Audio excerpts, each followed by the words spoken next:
মাটি বাড়ি পরিত্যাগ করতে পারতে না। আমরা শুধু আরাম আয়েশ খুঁজছি, নরম বিছানা, কোথায় এসি লাগাবো, কোথায় এসিতে হিটার লাগাবো, শুধু আরাম, নিজেদের আরাম।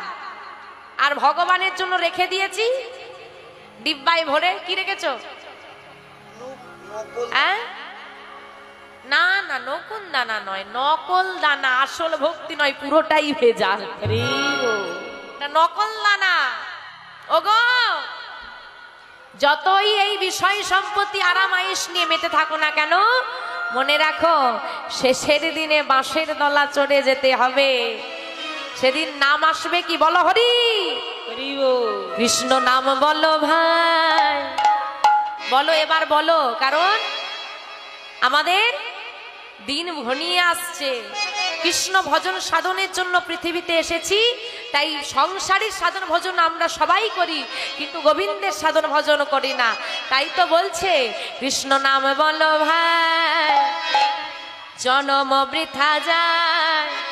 যদি কৃষ্ণ ভজন সাধন না করো, এই জনমটা বৃথা। 84 লক্ষ জনি করিয়া ভ্রমণকে পেয়েছি সাদের মানব জনম। 84 লক্ষবার পৃথিবীটাকে ভ্রমণ করে এমন সুন্দর স্বাদের মানব দেহ পেয়েছি, এটা বৃথা চলে যাবে। কৃষ্ণ নামে বলো ভাই, জনম বৃথা যায়। এই জনম দুদিন কার, কৃষ্ণ নাম বলো ভাই, জনম বৃথা যায়। এই জনম দুদিন কার, কৃষ্ণ নাম বলো ভাই, দুদিন বৃথা যায়। এই জনম দুদিন কার, কৃষ্ণ নাম বলো ভাই, জনম বৃথা যায়। এই জনম দুদিন কার।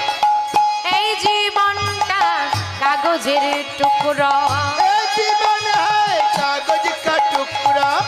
এই জীবনটা কাগজের টুকরো, এই জীবন है कागज टुकड़ा। বাতাসে উড়ে যায়। হরি বল, হরি বল।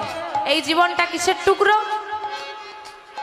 কাগজের টুকরো। বলে সে কি গো, এত সুন্দর দেহ, এত দামি জামা কাপড় পরে আছি, আর তুমি বলছো এই জীবনটা কাগজের টুকরো? হ্যাঁ, এত অপমান রাখা যাবে? কাগজের টুকরো দেখেছো?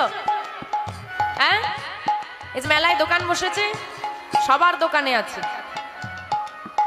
সবাই যত্ন করে রেখেছে। কেন? আরে খরিদ্দার এলে ওই কাগজের টুকরোটাতেই তো দিতে হবে, তাই না? তা আপনি দোকানে গেছেন, এই 10 টাকার সর্ষের দানা দাও, 10 টাকার লঙ্কার গুঁড়ো দাও, 10 টাকার হলুদের গুঁড়ো দাও। কি চাও তো? কিসে করে দেয়? কাগজের টুকরোই করে। আর তুমি ওই 10 টাকার সর্ষের দানা কিনে নিয়ে কাগজের টুকরোটাকে যত্ন করে নিয়ে আসছো বাড়িতে, এই পড়ে না যায়। কেন? কাগজের যত্ন। কাগজের ভেতরে ওই সর্ষের দানা আছে বলে যত্ন। সর্ষের দানা যেই না শেষ হয়ে যাবে, কি করবে? ফেলে দেবে। আর কাগজের টুকরোটা এখানে আছে, হাওয়া লাগলে উড়ে অন্য জায়গায় চলে যাবে। এই জীবনটার কথা ভেবে দেখো, যতদিন তুমি সংসারে সর্ষের দানার অর্থ দিতে পারবে, তোমার যত্ন থাকবে। সর্ষের দানা ছিল বলে তো যত্ন ছিল কাগজে। আপনি যতদিন সর্ষের দানার অর্থ সংসারকে দিতে পারবেন, যত্ন করবে। আর যেই না অর্থ দেওয়া শেষ, এইবার বুড়ো মরলে বাঁচি, বুড়ি মরলে বাঁচি, যাও রেখে এসো বৃদ্ধাশ্রমে। হ্যাঁ, আজকে এখানে সবাই মিলে একত্রিত হয়ে বসে নাম শুনছি। যদি হাওয়া লাগে, গোবিন্দের ডাক আসে, আজ এখানে আছি, কালকে কোথায় থাকবো, আদেও থাকবো কিনা তার কোনো ঠিক নেই। হ্যাঁ, হাওয়া লাগলে এদিক ওদিক, আর জোরে হাওয়া লাগলে বাউন্ডারির বাইরে। তাই বলছে এই জীবনটা কাগজের টুকরো, এই জীবনটা কাগজের টুকরা। এই জীবন হ্যাঁ কাগজের টুকরা। এই জীবন है কাগজের টুকরা। বাতাসে উড়ে যায়, জন্ম বৃথা যায়। এই জনম দুদিন কার, কৃষ্ণ নাম বলো ভাই, জীবন বৃথা যায়। এই জীবন দুদিন কার। কৃষ্ণ নাম বলো ভাই, তাই গৌরী সেনানাথ প্রেমানন্দে হরি হরি বল, হরি বল। কৃষ্ণ নাম বলো ভাই, জনম বৃথা যায়। এই জনম দুদিন কার। লালাবাবু 20 টাকা বেতনের কাজ করেন। এদিকে পিতা চিন্তা করলেন কিছুদিনের মধ্যে হয়তো ফিরে আসবে ছেলে, অভিমান করে বাড়ি ছেড়েছে। বছর গড়িয়ে গেল, লালাবাবু ফিরলেন না। তখন লালাবাবুর পিতার হলো অনুশোচনা যে আমি মনে হয় ভুল করেছি, এতটা অহংকার ঠিক হয়নি আমার। তোমরা যে যেখান থেকে পারো আমার ছেলেকে খুঁজে আনো, বলো তার পিতা তাকে ডেকেছে। বহুদিন চলল খোঁজ, ফোনের ব্যবস্থা তো নেই যে ফোন করলে চলে আসবে। হ্যাঁ, খোঁজ করে লালাবাবুর খোঁজ পাওয়া গেল, প্রহরীরা এলো, ফিরে চলুন বাবু, আপনার পিতা আপনাকে ডেকেছে। যার এত বড় জমিদারি, মন এত ছোট, তার বাড়িতে আমি ফিরবো না। বারবার প্রহরীরা যায় ফিরে আসে, যায় ফিরে, লালাবাবুকে কেউ ফেরাতে পারে না। তখন পিতার অনুশোচনা হলো, সত্যি হয়তো আমি ভুল করেছি। আর অনুশোচনায় অনুশোচনায় পুত্র শোকে পিতা শয্যাশায়ী হয়ে গেলেন। আপনার পিতার শরীর ভীষণ অসুস্থ, আপনি ফিরে চলুন। যার মন এত ছোট, আমি তার ঘরে ফিরবো না, তার মুখদর্শন আমি করতে চাই না। যার এত অহংকার, এত অর্থ টাকা সত্ত্বেও মানুষকে সাহায্য করতে পারে না, তার ঘরে আমি ফিরবো না। ফিরলেন না।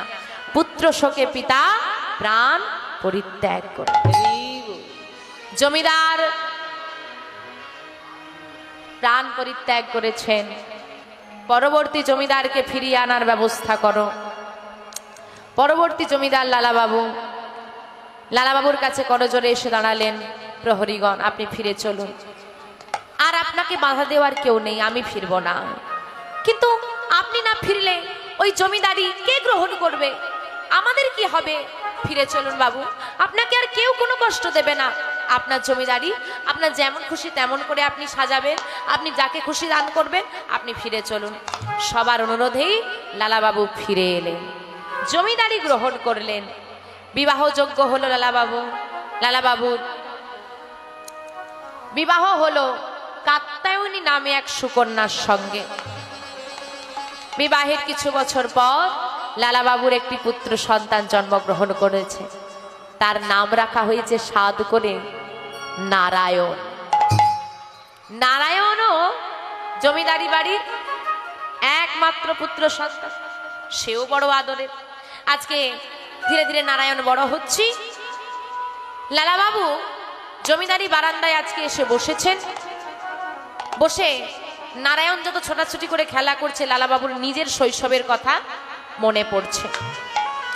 আমিও একদিন এই বারান্দায় খেলা করছিলাম, হঠাৎ করে একজন ব্রাহ্মণ এসেছিল। তাকে কত টাকা দিয়েছিল?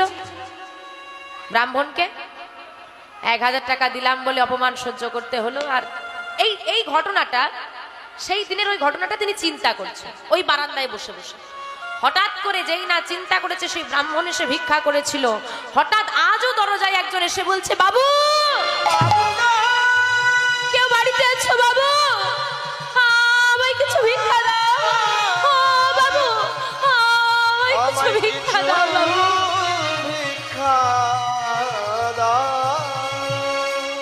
মুহূর্তের মধ্যে লালাবাবুর সারা শরীরটা অবশ হয়ে গেল। কি আমি যা চিন্তা করছিলাম তাই হয়ে গেল, আবার কে ফিরে এলো আমার দরজায়? তাহলে কি? ছুটতে ছুটতে সে দরজার সামনে দাঁড়িয়ে দেখছেন একজন বৈষ্ণব দাঁড়িয়ে আছে। কে আপনি? কি চাই আপনার এখানে? কেন এসেছেন আমার দুয়ারে? বলুন না। আমি কে জানতে চাও বাবু? তাহলে শোনো বাবু। বাবু গো,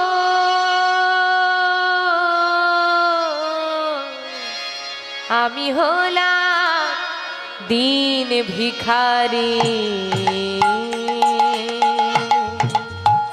বাবু গো,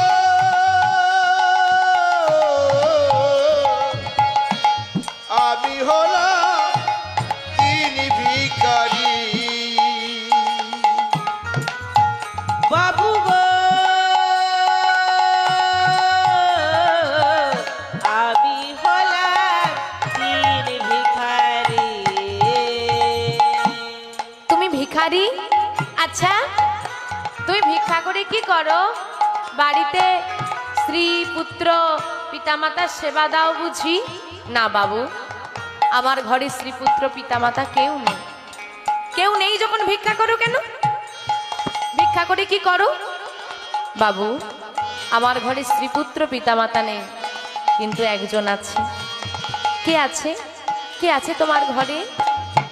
আমার ঘরেই আছে গিরিধর।